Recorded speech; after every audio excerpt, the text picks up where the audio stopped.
오늘은 종교개혁주일인데요.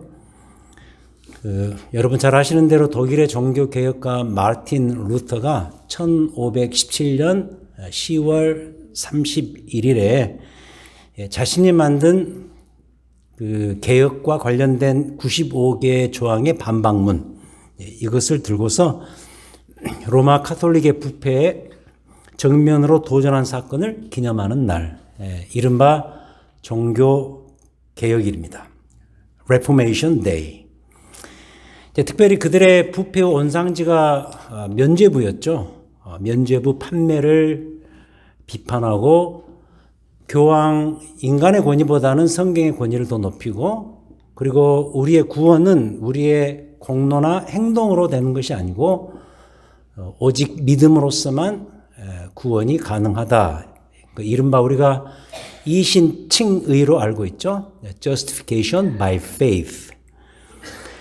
이것을 강력히 주장했던, 이것을 되새기는 날이 되겠습니다. 자, 그런데 이런 날에 우리가 이 민수기 전체에서도 상당히 독특하면서도 나름 긴 분량을 차지하는 발람 스토리, 특히 이 발람이라는 인물은 거짓 선지자의 대표인데, 이 점을 오늘 여러분들에게 이제 설명을 집중적으로 해드리겠는데, 이 발람 스토리를 다루게 된 것에는 상당한 의미가 있어진다고 보여집니다. 그래서 오늘은 이 발람 스토리를 통해서 두 가지 배우겠습니다. 하나님 말씀의 중요성에 대해서 배우고, 그 다음 두 번째는 그 말씀을 전해야 되는 이 시대의 교회들의 중요성에 대해서 함께 생각을 해보도록 하지요. 자, 먼저 첫 번째로 말씀의 중요성. 이 말씀의 중요성은 한두 번 이야기한 것이 아니고요. 우리의 교회들이 역사 속에 늘 강조해왔던 주제이기도 하죠. 하지만 오늘 우리가 이 이야기를 다시 꺼내야 되는 이유는 오늘 본문으로 돌아가서 특별히 이스라엘 백성들의 광야 40년 생활 가운데 있었던 그들이 차지했던 아주 그 독특한 위치 때문입니다. 자, 어떻게 그들의 위치가 독특한가? 잠시 이 민수기에서 벗어나서 히브리서 4장에 보시면은 이 히브리서 4장에서 출애굽한 이스라엘 백성들을 하나의 illustration, 예화 삼아서 우리 신약 성도들의 신자의 삶의 본질과 정체성에 대해서 설명을 하죠. 출애굽한 이스라엘 백성들의 그 위치가 무엇인가? 거기서 이런 이야기를 합니다. 그들의 처한 위치가 지금 우리들의 입장과 비슷한데, 그것은 그들의 이중적 상황입니다. 이중적 상황. 어떻게 보면 끼어있는 어떤 그런 상태. 두 가지 분명한 팩트에 끼어있는 상태. 어떤 거냐면, 하나의 팩트는 이미 그들이 애굽에서 나왔다는 것이죠. 애굽에서 나왔다는 것은 지금 우리식으로 표현하면 이미 구원을 받은 거죠. 그리스도의 십자가의 보혈을 믿고 그분의 공로로 말미암아 우리가 이미 구원받았습니다. 출애굽을 했습니다. 하지만 아직은 가나안 땅에 들어가지 못했기 때문에 지금 우리의 버전으로 바꿔 말하면 우리의 이 믿은 이 구원이 완성되지는 않았기 때문에 이 두 사실 안에 끼어 있는 이 광야 상황에서는 우리가 믿음을 가지고 잘 살아야 할 것이다, 이런 얘기죠. 이러한 이야기를 히브리서 4장에서 합니다. 히브리서 4장에서는 그 상황을 특별히 오늘이라고 시간적으로 바꿔서 표현합니다. 오늘이라 일컫는 동안에, 시간적으로 말하면 오늘, 우리의 지금 현재를 말하는 것이겠죠. 장소적으로 말하면 이 두 개의 팩트 사이에 끼어 있는 광야 생활. 그 기간 동안에 어떻게 사는 것이 우리가 신자로서 온전히 살 수 있는 길인가? 거기에서 이야기를 합니다. 마음을 완고하게 하지 말고, 마음을 굳게 하지 말고, 이미 출애굽한 이스라엘 백성들처럼 이미 구원받은 백성으로서 신실하게 이 영적인 긴장 가운데서 지금 이 광야 생활에서 오늘이라 일컫는 동안에 잘 살아가야 할 것이다. 이 이야기를 히브리서 4장 전체에서 아주 강변을 합니다. 근데 중요한 것은 그 이야기를 하다가 그 중간 지점에서 갑자기 그 유명한 히브리서 4장 12절이 튀어나옵니다. 자, 히브리서 4장 12절 아주 제가 자주 강조하는 구절이죠.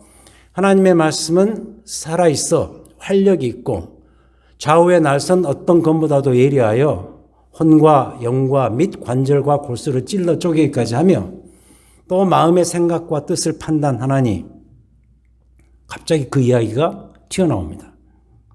자, 그럼 이게 무슨 이야기일까? 장소적으로 말하면 광야에서, 시간적으로 말하면 오늘이라는 우리의 삶의 현장에서 이미 이룬 구원을 누리기는 하지만 아직은 완성되지 못한 구원을 향해 미래적으로 나아갈 때 가장 제일 필요한 게 뭐냐? 가장 중요한 게 뭐냐?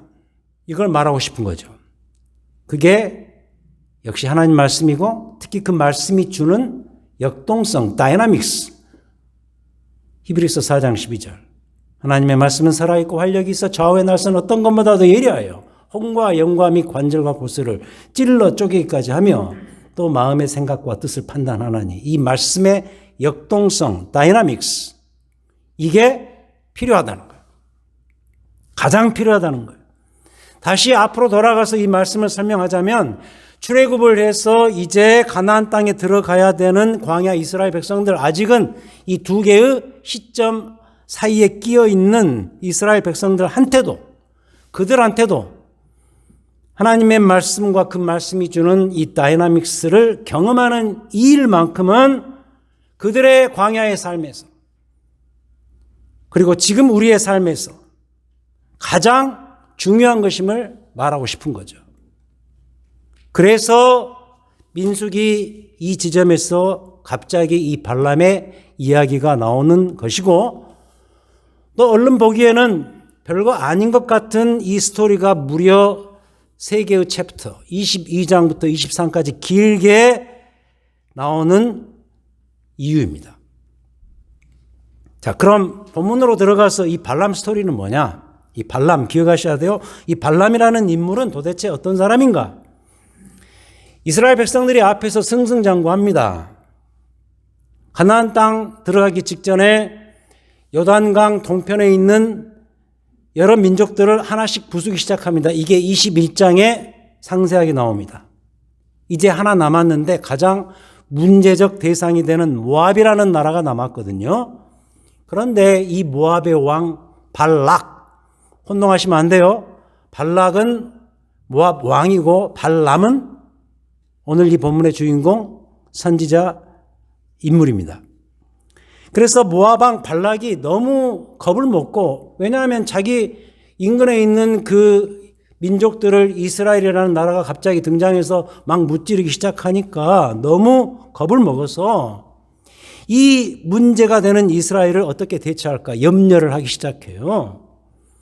그래서 그 당시에 꽤 유명하게 알려진 발람이라는 선지자, 좋게 말하면 선지자지만 사실 주술사거든요. 이 인물을 개인적으로 초대를 해요.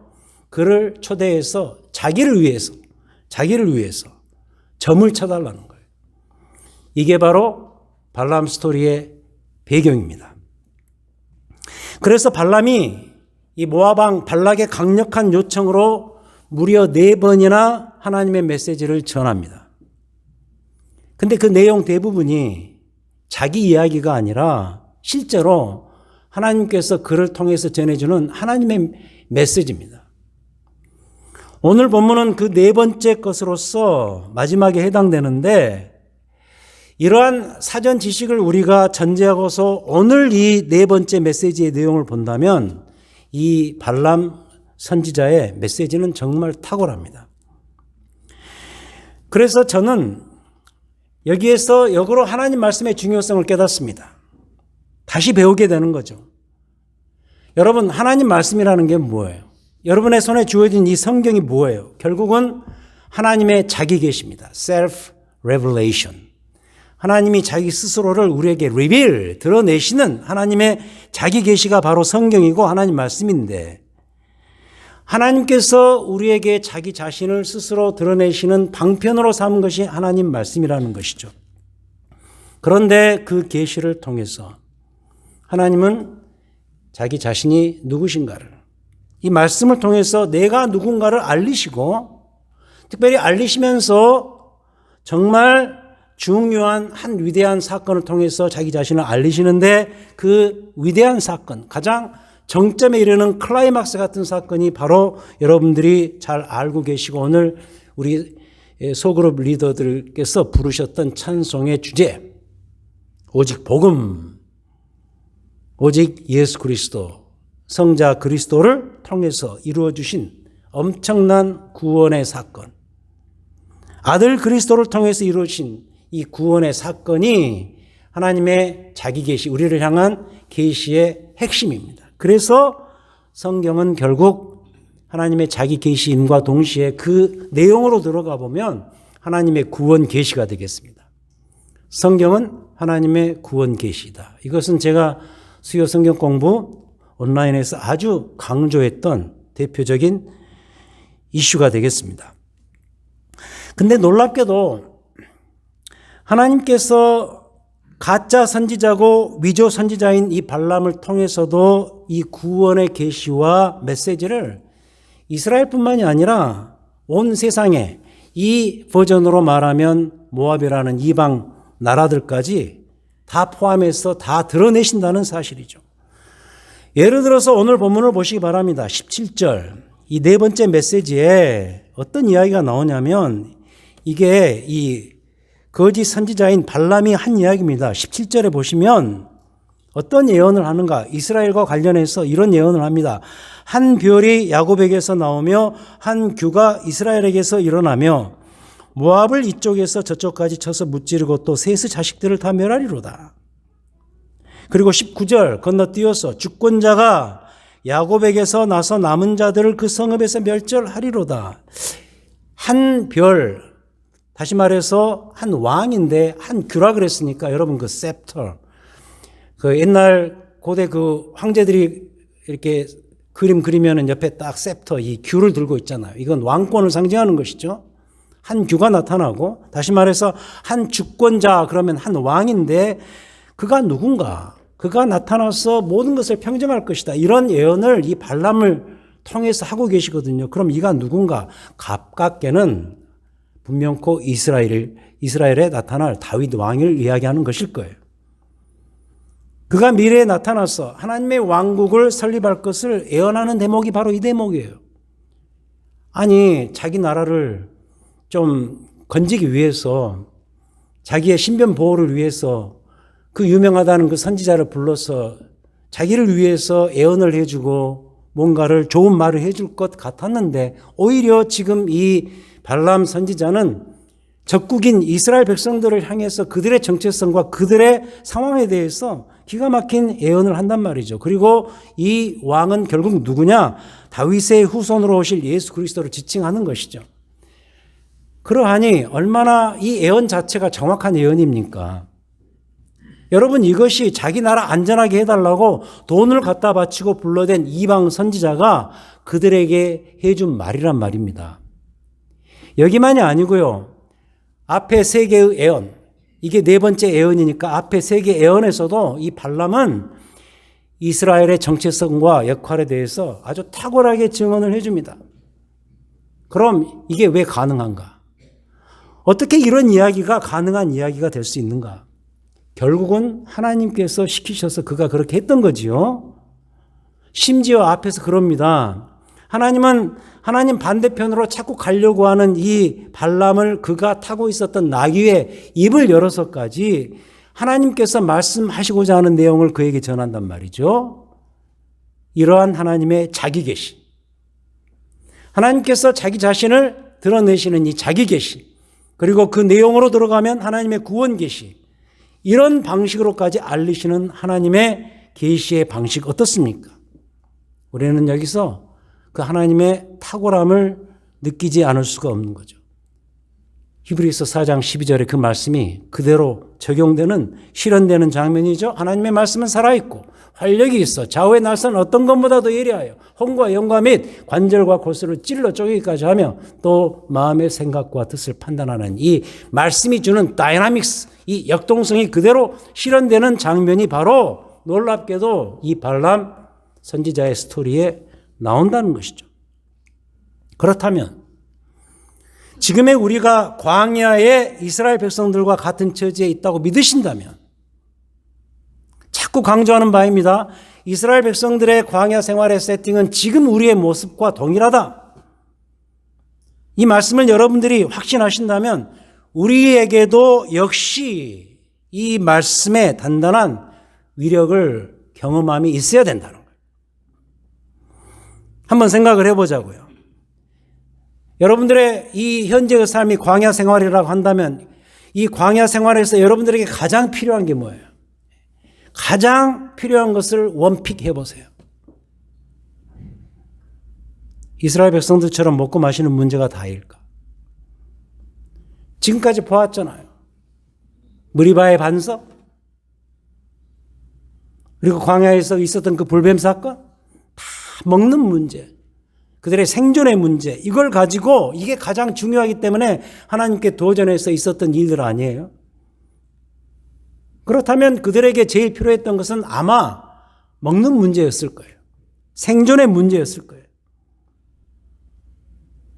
하지만 하나님께서는 그들에게 실제 음식인 만나를 동원해서라도 눈에 보이는 만나를 내려주시면서까지라도 그들의 진정한 음식, 그들에게 진짜 필요한 그들의 양식, 진정한 만나, 하나님 말씀의 필요성을 강조하셨잖아요.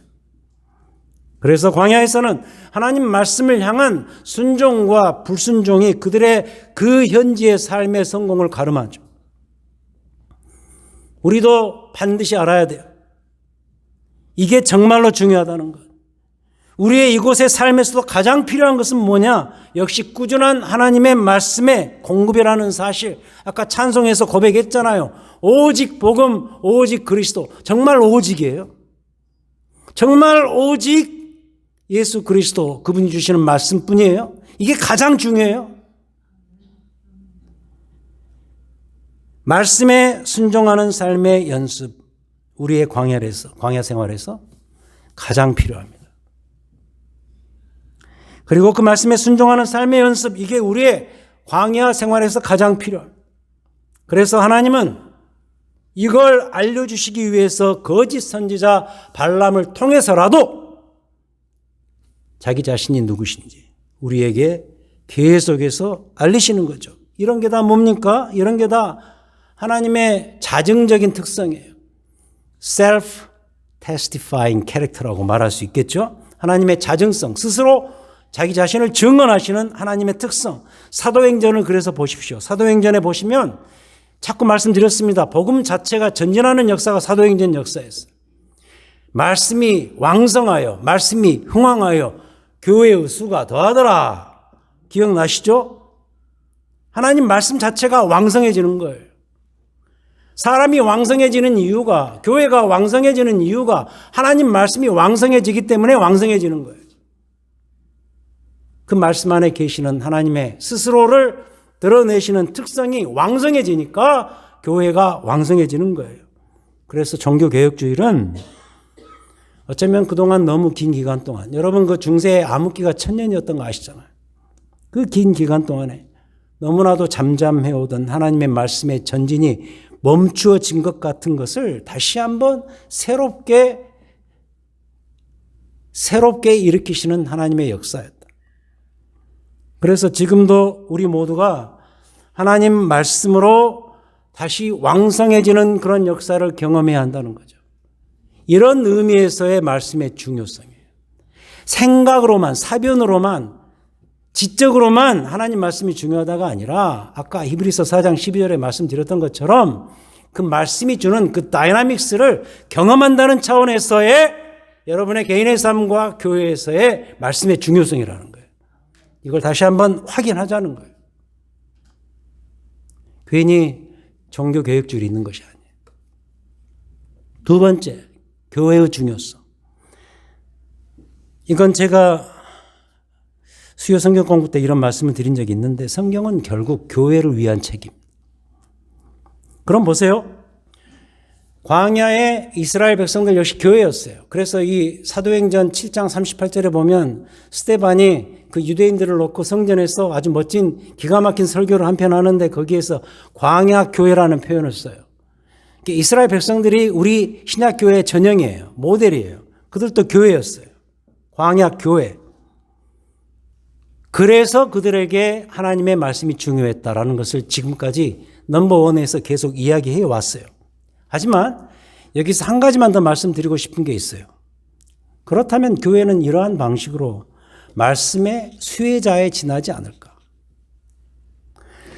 계속 말씀을 받고 누리는 그런 차원에서의 성경이 우리에게 가져다주는 다이나믹스. 맞지만 이게 전부일까? 교회에게 하나님 말씀은 그 이상의 의미는 넘는 건 아닐까? 그렇지 않습니다. 교회는 말씀을 받았으면 그 말씀을 나누고 전해야 됩니다. 근데 역설적으로 이 전하는 역할을 잘 못한 케이스가 오늘 말씀에 그대로 다 나와요. 그래서 우리가 이 발람 스토리를 통해서 교회가 하나님 말씀을 잘 증거해야 된다는 사실을 오히려 역으로 배우게 되죠. 일종의 반면 교사인 셈이죠. 그 주인공이 누구냐? 오늘 본문의 주인공 거짓 선지자 발람입니다. 여기를 보시면 발람이 전한 4번에 걸친 메시지 내용 자체가 거의 다 맞습니다. 특히 오늘 이 말씀에 나오는 것처럼 예언하여 이르기를 이 대목에서부터는 다 진짜입니다. 다 맞는 이야기를 합니다. 한 예를 들어볼게요. 우리가 잘 암송하는 대표적인 구절 중에 하나인데 민수기 23장 19절에 보시면 하나님은 사람이 아니시니 거짓말을 하지 않으시고 인생이 아니시니 후회가 없으시도다. 어찌 그 말씀하신 말을 행하지 않으시며 하신 말씀을 실행하지 않으시랴. 우리에게 잘 알려진 유명한 말씀이죠. 저도 그 대학 때 그 내비게이터에서 나온 성경 암송 69절 그 카드를 들고 다니면서 암송할 때 하나님의 속성이라는 그 주제 가운데 나왔던 대표적인 구절이 이 구절이었어요. 4개의 그의 메시지 중에서 두 번째 예언에 나오는 것인데 우리에게도 잘 알려진 것이죠. 하나님은 어떤 분이신가? 하나님의 속성에 대해서 말할 때 매우 자주 인용되는 이 구절. 근데 보세요. 이 유명한 구절이 하나님에 대해서 말하는 이 구절이 놀랍게도 한 이방 왕이 고용했던 이방 결국은 위조 선지자죠. 가짜 선지자 발람이 했던 이야기란 말이에요. 어떻게 받아들이시겠어요? 일단 이렇게 말씀드릴 수 있어요. 그가 거짓에 사로잡힌 자이긴 했지만 맞는 말을 해요. 이렇게 말할 수 있습니다. 그는 말할 때에만 옳은 말을 했지 본질 문제로 가면 전혀 아니었습니다. 그는 시작부터 마지막까지 변치 않는 마음의 중심에 변치 않는 사실이 있는데 돈의 유혹에서 벗어나지 못한 싹군 선지자였습니다. 한 예를 들어볼게요. 23장 13절로 가시기 바랍니다. 두 번째 예언 시작하는 그 단계에서 23장 13절 발락이 이런 말을 합니다. 모압 왕이 이런 제안을 합니다. 나와 함께 그들을 달리 볼 곳으로 가자. 예언마다 좋은 이야기를 하니까 이스라엘에게 좋은 이야기를 하니까 이건 아니다. 그래서 다른 곳으로 가보자. 거기 가면 좀 다른 이야기가 나오지 않겠냐. 거기서는 그들을 다 보지 못하고 그들의 끝만 보리니 거기서 나를 위하여 이 발락 왕을 위하여 그들을 좀 저주 좀 해달라라고 말하니까 어떻게 됐냐면 거기에 실제로 매수를 당합니다. 근데 그 뒤에 26절에 보시면 한참 건너뛰고 두 번째 예언을 한 다음에 뭐라 그러냐면 26절에서 발람이 발락에게 이렇게 대답을 합니다. 내가 당신에게 말하여 이르기를 여호와께서 말씀하신 것을 내가 그대로 하지 않을 수 없다고 하지 아니하더이까. 여기는 뭐죠? 하나님의 그 두 번째 예언을 다 마친 다음에는 내가 말하지 않았느냐. 하나님께서 나는 시킨 대로만 한다. 이렇게 또 말한단 말이죠. 그러니까 이 발람의 스토리는 뭐냐면 우리도 헷갈리는데 사람에 의해서 고용된 그런 인간적인 선지자와 하나님에 의해서 세워진 하나님의 선지자의 이 양면성을 그대로 보여주는 신랄하게 대조시켜주는 그런 장면이죠. 그러니까 이 사람은 상황에 따라서 하나님의 나팔수도 되었다가 또 한때는 사람들의 대리인도 되었다가 이런 식이었다는 거죠. 그래서 저는 이 발람을 뭐라고 부르냐면 제가 그냥 부르는 거예요. 왔다리 갔다리 선지자예요. 이 왔다리 갔다리는 제가 만든 말이 아니라 어릴 때 동네에서 편을 갈라서 하는 그런 놀이가 있잖아요. 뭐 여러분 좋아하셨던 그 드라마 오징어 게임. 우리 중학교 때 전교생이 나와서 그 운동장에 오징어를 그려놓고 했던 놀이가 그 오징어 게임입니다. 저는 그 드라마 보고 그게 뭔가를 압니다. 굉장히 재밌는 게임인데 짝수가 돼야 돼요. 그런 놀이를 하려면 짝수가 돼야 되는데 꼭 숫자가 홀수가 돼요. 그러면 그때 어떻게 하죠? 제일 아닌 것 같은 예를 하나 고르죠. 좀 이 동작이 늦다든지 아니면은 뭐 동네에서 놀면 제일 나이가 어리네. 뭐 그냥 있어도 그만 없어도 그만인 그런 애를 골라서 서울에서는 그걸 깍두기라고 말하는데 제가 사는 동네에서는 왔다리 갔다리라 그래요. 훨씬 더 리얼하지 않아요? 예? 깍두기가 무슨 말인지 모르죠. 그 음식 생각하지. 근데 우리는 왔다리 갔다리. 발람이 지금 그러고 있다는 거예요. 왔다리 갔다리. 이에 그 양면성, 왔다리 갔다리 이 문제성은 이 이후에 그가 보인 열매들에서 다 드러나요. 저 뒤에 31장에 보면 후에 그 이스라엘 남자들이 미디안 여인들과 동침하는 간음하는 사건이 어마어마한 장면이 나오는데 모세가 이를 놓고 뭐라고 평가를 하냐면 저들이 발람의 꾀를 따른 결과로 평가를 한단 말이죠. 한참 후에 신약 성경에서마저도 이 사람을 아주 집요하게 추적하는데 대표적으로 베드로후서 2장 15절 이렇게 이야기하죠. 베드로 사도가 거짓 선지자 이야기를 하다가 거짓 선지자의 모델로 이 사람을 지목합니다. 발람, 불의의 싹을 사랑한 자로 평가를 하죠. 유다서 1장 11절에서는 이 발람을 싹을 위해서 어그러진 길로 간 자라고 평가를 하죠.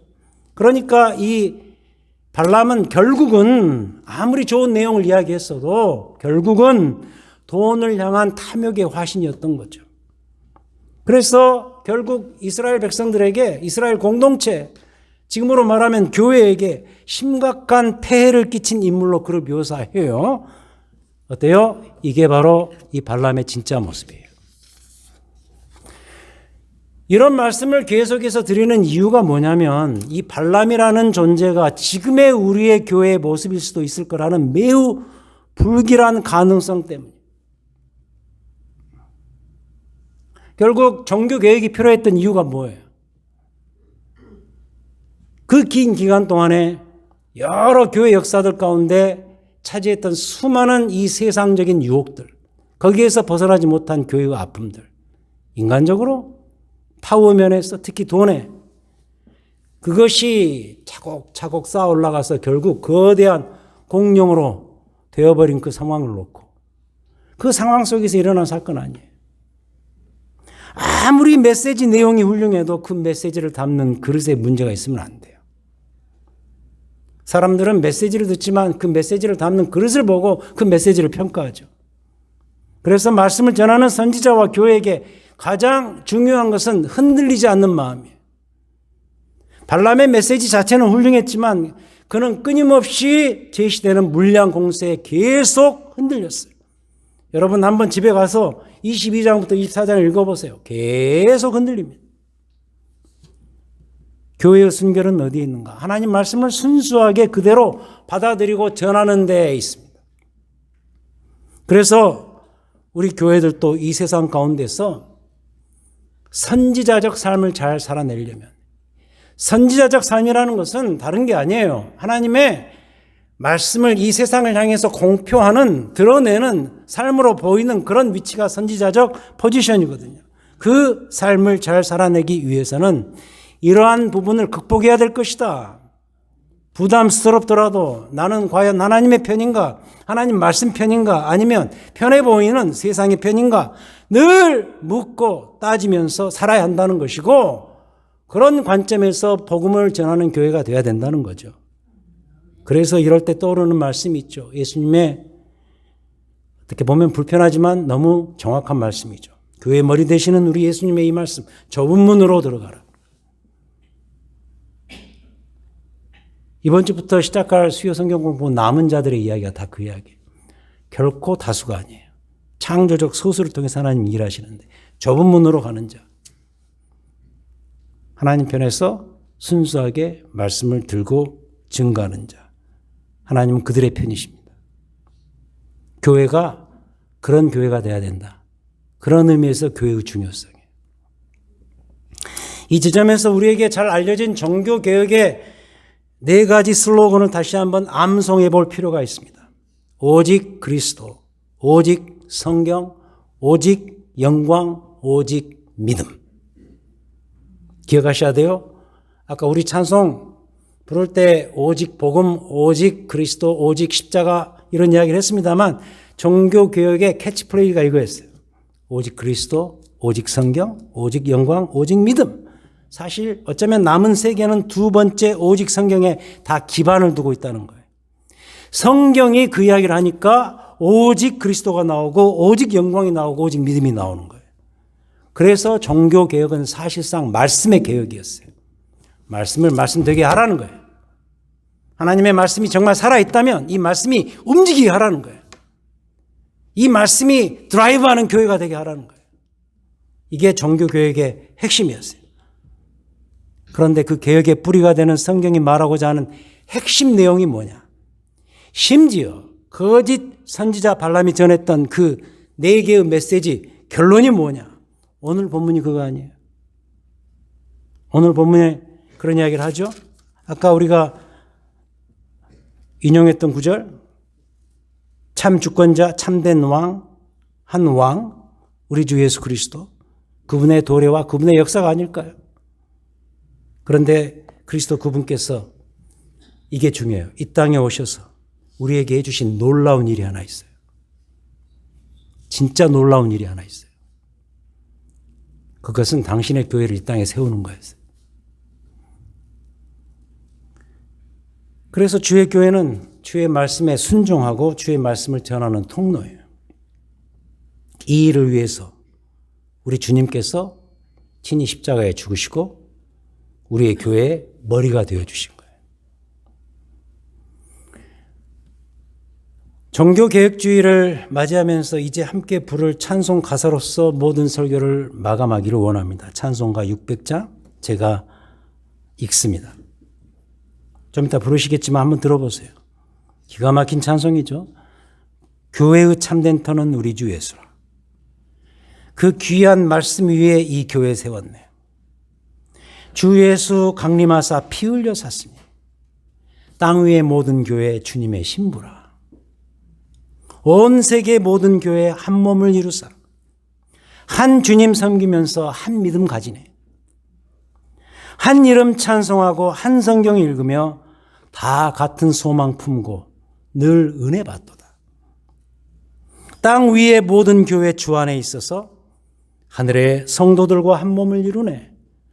오 주여 복을 주사 저 성도들 같이 우리도 주와 함께 늘 살게 하소서. 기도하시겠습니다.